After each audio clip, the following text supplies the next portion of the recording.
Thank you, Presiding Officer. I'm grateful to you for calling me to speak. I didn't know I was going to get 6 minutes, so I might not take up all of that time, but thank you, because it was really important for me that I put on record my support for the WASPI women, because it really matters to my constituents in Central Scotland. It matters to WASPI women across Scotland and the UK, but it matters to the people in all of our constituencies and regions.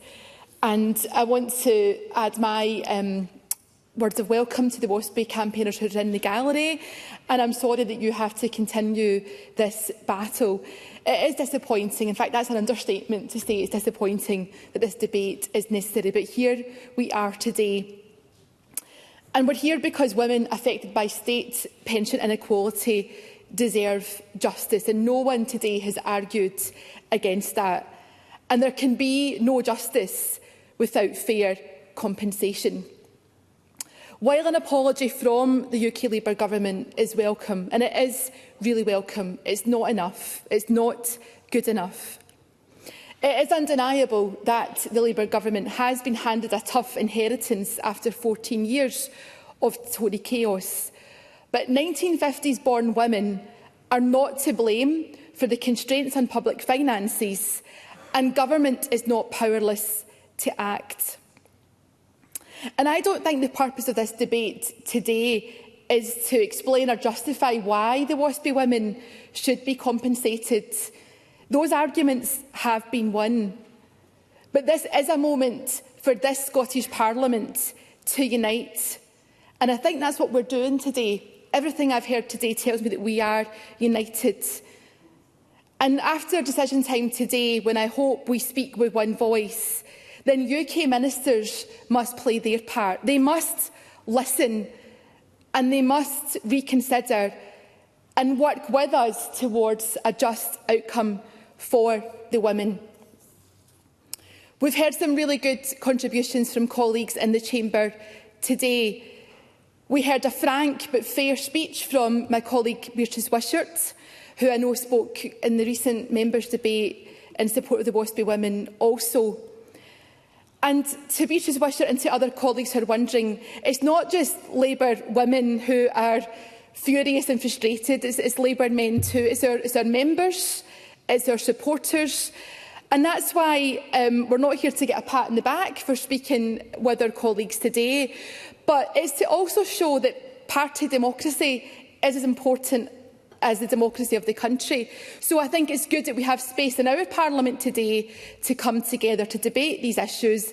It's not easy. No one is saying it's easy to find the way to get the compensation in place, but we do have to act fairly and we have to act fast.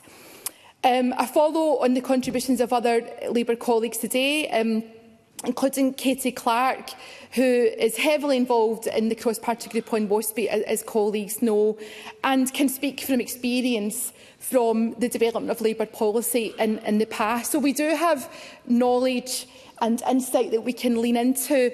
And my colleague Carol Mockin made some excellent comments, as did my colleague Mercedes Villalba in the debate last week. So I hope I'm putting across the fact that this is very much a live debate and discussion within the Labour Party. It's why my local Labour Party in Hamilton, Lark, Colin, Stonehouse organised an emergency meeting on the 6th of January, the day when most people were returning to work after the Christmas and New Year break. And at that meeting, an emergency motion was agreed. And that motion is very clear that the decision announced by the Secretary of State for Work and Pensions on 17th of December is not right. It's not the right decision. And the motion is clear that the women should be suitably compensated. And the text of that motion also references a motion that was passed by our local authority, South Lanarkshire Council, back in November. And I make these points to show that there is support, widespread support for the WASPI campaigners, and that we do have to step aside. There's lots in here in this chamber that we can debate about what the UK Government is getting wrong, what the Scottish Government is getting wrong, what we'd all like to see all parties do better. But on this one issue, we can come together.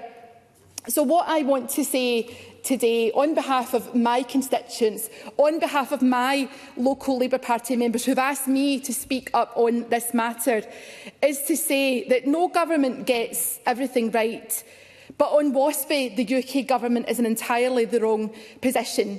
My plea today is not to think again about what the women deserve, but it's to recognise that the government is getting it wrong, but it's not too late to act. So today I will be voting for the motion and for the Scottish Labour amendment, and I hope that we will continue to use every opportunity to speak out and to call for action, because the UK government must do the right thing.